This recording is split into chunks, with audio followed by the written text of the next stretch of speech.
Welcome to our session featuring Alvin Glymph. We are so excited to have him. Alvin is the Vice President for Strategic Partnerships at the United Way of Greater Atlanta. And he is a staunch believer that all students need the opportunity to be educated so they can have realistic options to be productive citizens. His topic today is catalyzing cross-sector partnerships, accelerating progress towards sustainable development goals. Welcome, Alvin, to our session. Take it from here. Thank you. I really appreciate this opportunity. It's truly a privilege to be on this call. It's a privilege just to serve in my capacity as the Vice President, Strategic Partnerships United Way. And I'm, again, just honored to be part of this. Definitely want to acknowledge and thank the organizers of this amazing NGO Whisperer Summit. Thank you so much for this invitation to address this group.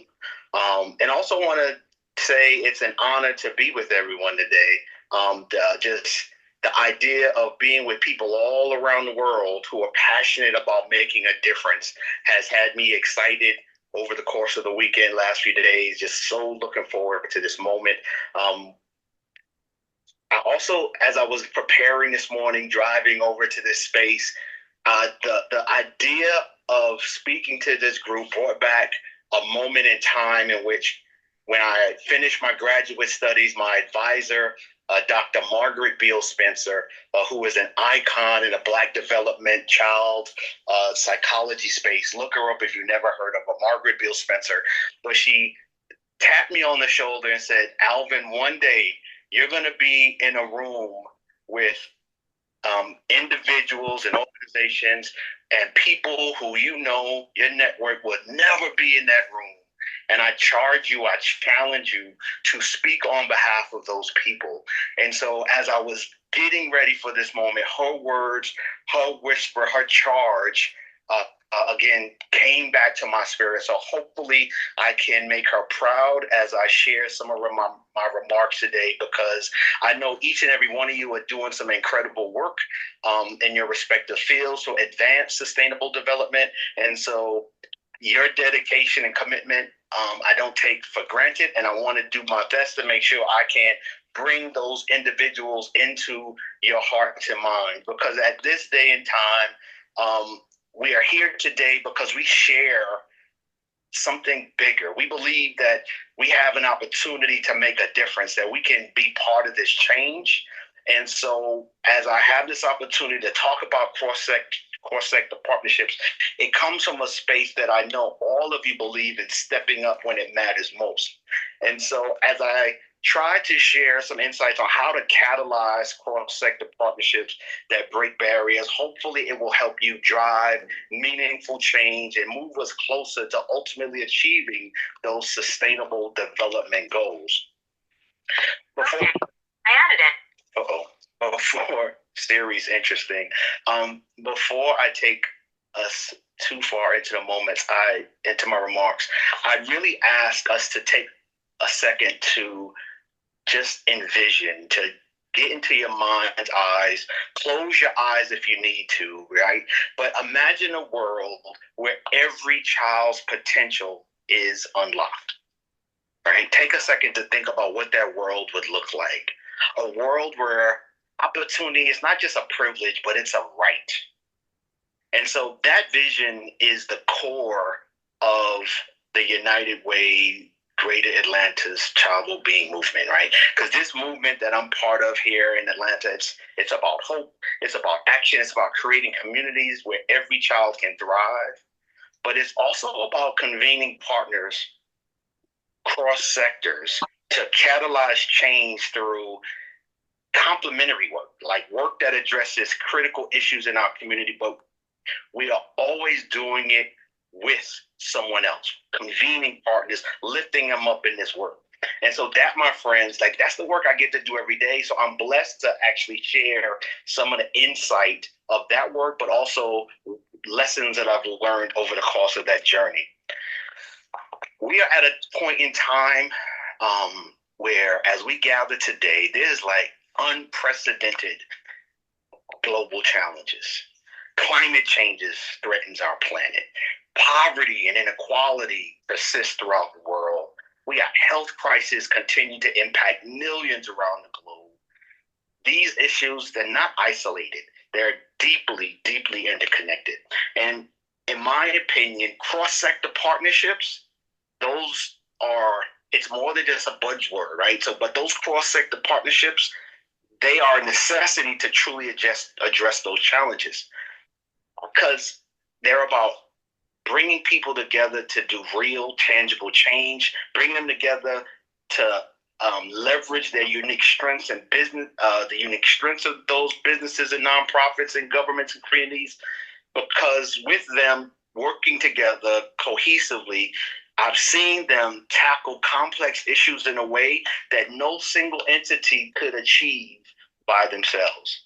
I've seen it in action at in most recent years. If you looked at how public and private partnerships have accelerated the development and distribution of life-saving vaccines, like that's a good example of cross-sector partnerships. If you think about how collective efforts between governments and tech companies have expanded access to digital education and access to digital devices in underserved communities, another great example. But these are the types of successes that I think cross-sector partnerships show us that it's possible when we work together. They give us the power to pool knowledge, to also share risk, which I think is extremely incredible, and also ultimately to create innovative solutions. Over the years, if I looked at my really 20 years of this partnership journey, I've had the privilege of working with organizations that truly understood this truth, that their success was tied to the well-being of the communities that they served. I'm going to repeat that. Their success was tied to the well-being of the communities that they served. So their partnership strategies, ultimately, they became the cornerstones of the efforts to promote equity, address inequalities, and drive that change that they were seeking.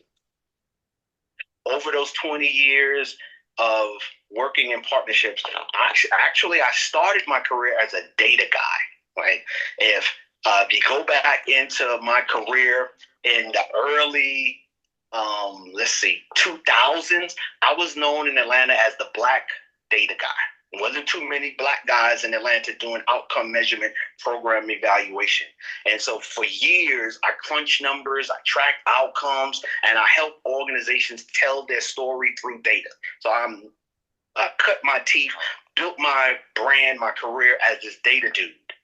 But as my journey unfolded and got to know many organizations and became a networker, I evolved into a partnership guy.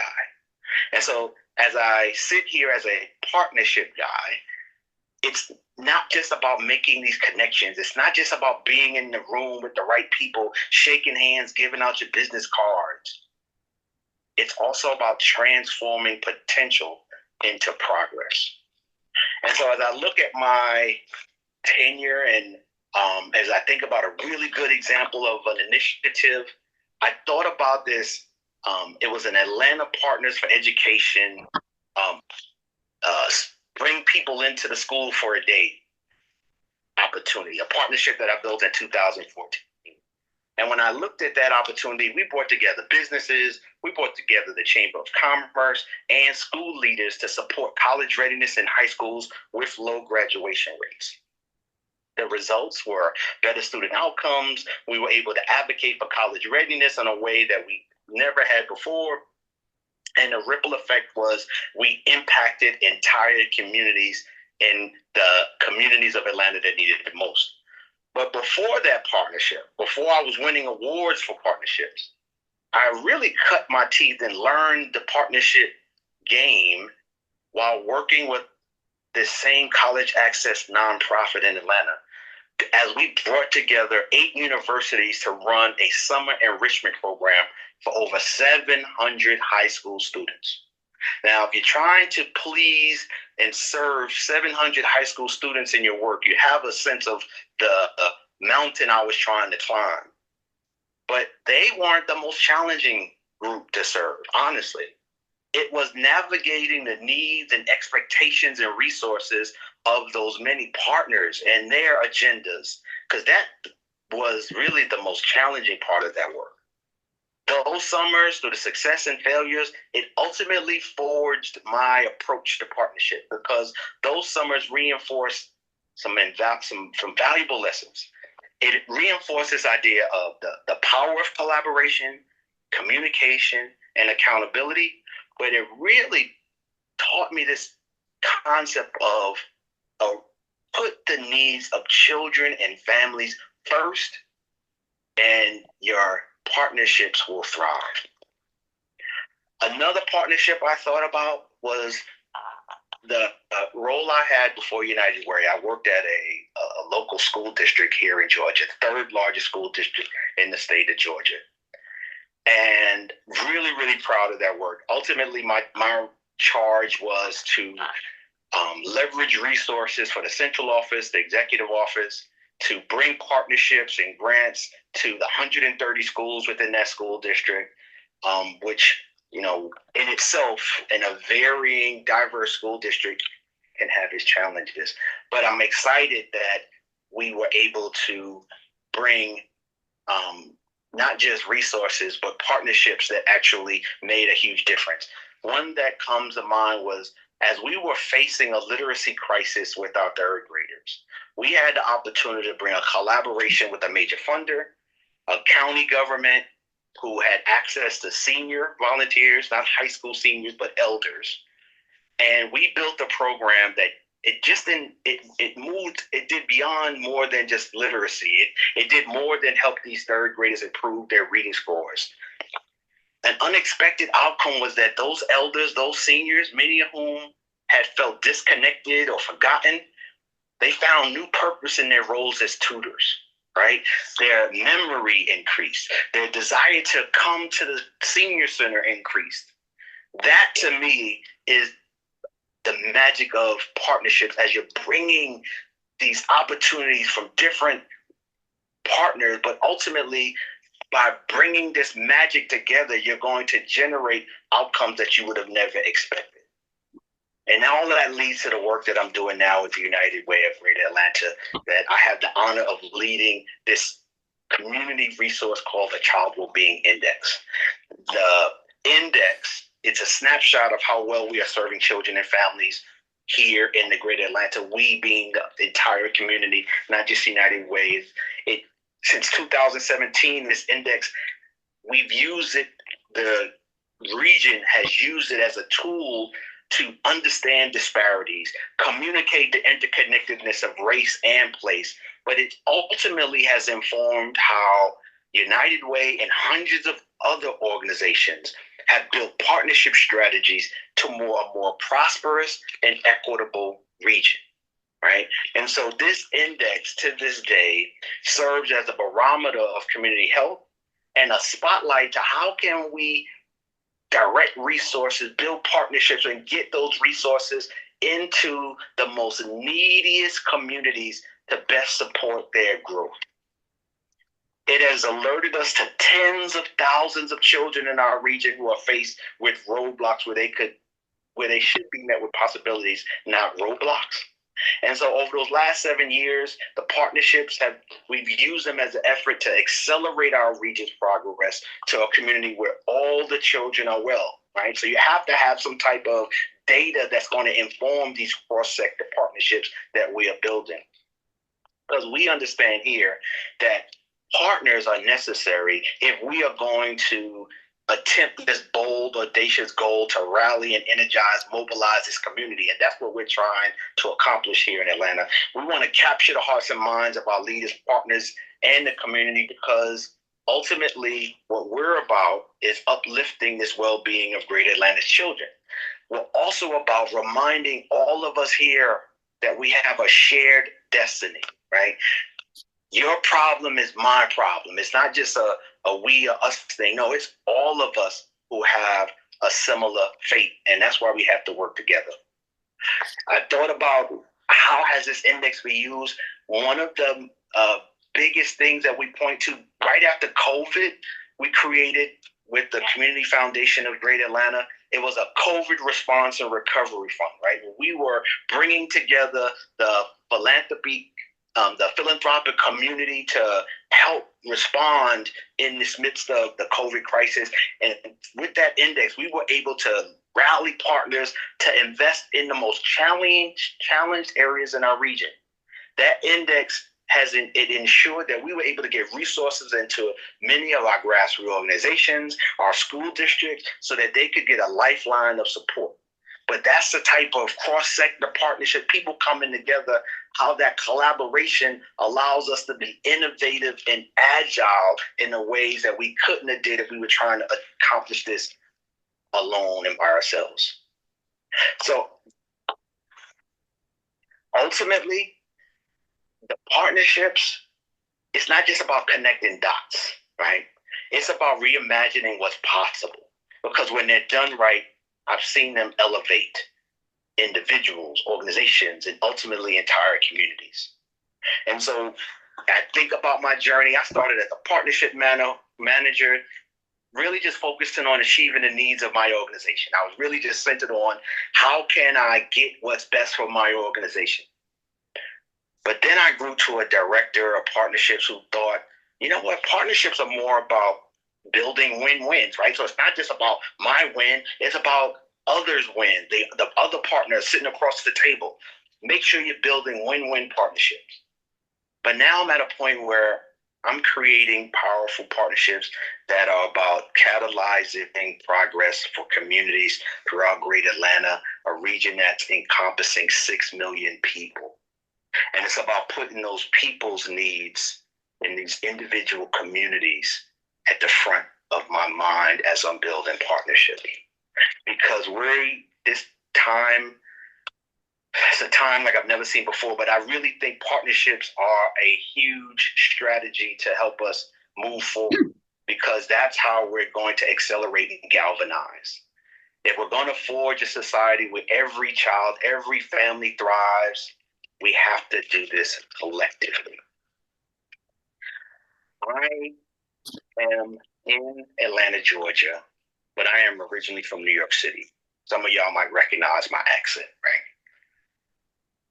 While I was born in New York City and grew up in New York City, I spent many a summer after my father passed in rural South Carolina. For those around the world, New York City, South Carolina, extremely different. New York City, extremely urban. South Carolina, about as, in the place that I was visiting, it's about as rural as you can get. But those summers were spent with family who loved me, but taught me the beauty of collective effort, right? It was there in that heat, 100-degree heat, humidity that teenager had never seen before, working and pulling stuff from my uncle's gardens and taking them to the church and working with people to leverage meals and rides to work and church. That collective effort made a difference, but it was hard. It was messy. People didn't always get along. Egos clashed. People wanted credit. That credit sometimes got in the way. But my uncles were tough, about as tough as they get. And so they didn't let up. They didn't allow me to just take that and just sit in the house. Right? Even in the 100-degree weather, they would charge me and my cousins to get back out there, and always reminded us of the bigger picture, reminded us of why we were doing this. And I know that those lessons have stayed with me. They taught me that partnership, while they aren't always easy, focusing on the collective good, sometimes it helps us help more people than we could have done before. And so I think that has a lot to do with my orientation as a person that looks to bring people together, to build effective partnerships. But those effective partnerships, ultimately, though, as you think about what are they built on, data is critical, but trust is essential. You got to have trust. It's the foundation that all successful collaborations are built on. So make sure you are aligned on these shared goals with a common vision, Because when we are united with this clear purpose, our efforts can be more focused and impactful. So think about how can you be more innovative. Think about how you can use these cross-sector partnerships to be more flexible. Because if you're willing to think outside the box and adapt to the changing circumstances, because we are definitely approaching a new normal. This means that you have to be open to new ideas and approaches, even if those new approaches and ideas challenge the status quo. But that collective effort, that thinking outside the box, that trying to be trust-centered is all worth it, because it's going to bring together diverse perspectives. It's going to create more comprehensive and sustainable solutions. It's going to spark innovation, allow you to dream bigger and think bolder. And it will also influence policy and change systems, creating ripple effects that hopefully will benefit all of us, not just some of us, all of us. And as I conclude, I just hope Margaret Beal Spencer, wherever she is, and she's close to retiring, I hope she will appreciate that I did bring the people who are not in the room into this room, because I hope you heard a message of put the needs of children and families over the wants of partners. So I urge each of you to commit, and I challenge you to fostering and participating in cross-sector partnerships, because these needs in children or families, they are urgent, but we have the agency to make a difference. So leverage your collective resources, whether they be financial, whether they be technological, whether they be human. Leverage them to drive progress wherever you are towards the sustainable development goals. And let's commit to monitoring that progress. Remember, I mentioned I'm a data guy, so monitoring progress is critical. And hold each other accountable is critical, because if we do that, we can ensure that our efforts are not just well-intentioned, but effective. And this is the work that we have to do, but it's not a solo mission. It's a team sport. I am a youth basketball coach. I coach 18 and under, 14, 16, 17, and 18-year-olds. I'm constantly drilling in their head. You can't do this. So I challenge you to work together, because we on this call are the game changers. We are the kids. We are the leaders our community needs. And I'll leave you with Nelson Mandela's quote of, "It always seems impossible until it's done." So let's commit to the impossible. Let's work together to build a world where every child has a chance to thrive. And ultimately, I believe in our future. I believe that through collaboration, we can overcome these challenges we face, build a more sustainable, equitable, and prosperous world. Be the champions, and together we will accelerate progress and create a better future for all. Thank you, and have a great day. Thank you so much to Alvin Glymph, who is Vice President of Strategic Partnerships at the United Way of Greater Atlanta. Alvin, we so appreciate you sharing your knowledge and expertise on the value of partnerships.